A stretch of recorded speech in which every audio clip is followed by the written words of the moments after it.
Hello friends, जय जगन्नाथ साथी मैंने आज रेलवे रिवेज नोटिस आसी जाइए एग्जाम डेट्र जहाँकि टेन्टेटिव एग्जाम शेड्यूल आसी जाइए रेलवे जो पिला माने किछि मास पूर्व अप्लाई करथिले रेलवे रे फॉर्म आवेदन करथिले तार एग्जाम डेट रिवेज नोटिस आसी जाइए टेन्टेटिव एग्जाम डेट जहाँकि आपण माने ए वीडियो मानते देखि परिबे आउ यह सेयार करंतु जो माने पिला माने अप्लाई करथिले तार एग्जाम डेट आसी जाइए देखि परिबे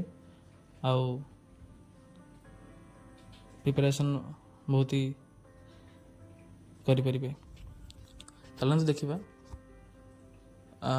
tentative exam schedule revise notice then assistant loco pilot RPFSI technician JE others देखो तो अपन माने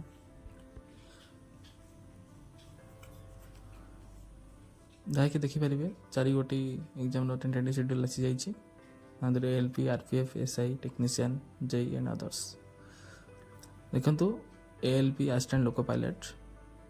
जहाँकि एग्जाम CBT एग्जाम हमारा अच्छी CBT 1 एग्जाम हमार अच्छी 25/11/2024 टू 29/11/2024 आपण मैंने नोटिस देखिपे देन तापर आम जा सेकेंड एग्जाम टेन्टेटिव शेड्यूल जहाँकि आम कहीपर RPFSI 2/12/2024 टू 12/12/2024 देखते आपण मैंने जहाँकि डिसेम्बर मसरे हबार अच्छे से जो भाई मैंने पकईले तो से मैंने प्रिपरेशन करूँ देन थर्ड टेक्नीशियन जहाँकि 18/12/2024 टू 29/12/2024 मध्य हबार अच्छे देन आपण मैंने देखिए एग्जाम 4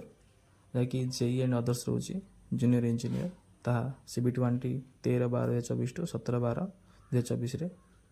हबार अच्छे आपण मैंने प्रिपरेशन करूँ भलसे देखो the link viewing exam city dates downloading to travel authority SCST candidate will be made leave 10 days prior to the exam date respective general official website all RIBS downloading letters 4 days period of exam date mentioned 7 दिन पूर्व तार exam admit card आपण मैंने पाइबे RIB website रू देखी पारे यही नोटिस रिलीज होती 24/10/2024 ठीक अच्छे मैंने आउ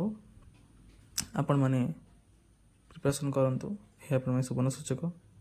जो पिला माने साथी मैंने अपेक्षा करते साथी मैंने ये वीडियो को लाइक करूँ शेयर करूँ सब्सक्राइब करूँ और यही इनफॉरमेशन वीडियो पाइबा चैनल को सब्सक्राइब कर रखु थैंक यू साथी मैंने।